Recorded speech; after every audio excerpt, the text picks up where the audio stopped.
మాట్లాడాడు కదా, జగన్ మాట్లాడడం, దానికి ఆయన ఆన్సర్ చేయటం, మళ్ళీ జగన్ మాట్లాడడం ఏం జరిగినాయి కదా.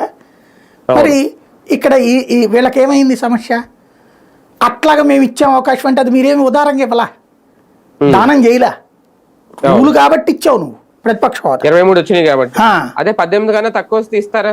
అది ఏమన్నా నువ్వే చెప్పావు కదా, ఓ నలుగురు నేను కాదనుకోండి నీ ప్రతిపక్ష హోదా పోయేది అనేది. అది అవును.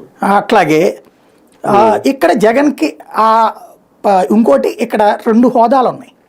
ఒకటి ప్రతిపక్ష హోదా, రెండవది శాసనసభాపక్ష నేత హోదా. అదెందుకు వద్దు అనుకుంటున్నాడు ఈయన? ఇప్పుడు ఫర్ ఎగ్జాంపుల్ జనసేన సభాపక్ష నాయకుడు పవన్ కళ్యాణ్ తెలంగాణలో భారతీయ జనతా పార్టీ సంబంధించిన ఫ్లోర్ లీడర్ ఒకళ్ళు ఉంటారు, వాళ్ళకి టైం ఇస్తారు. మామూలు ఎమ్మెల్యేకి ఇచ్చేది 2 నిమిషాలు అయితే ఫ్లోర్ లీడర్కి 10 నిమిషాలు ఇస్తారు.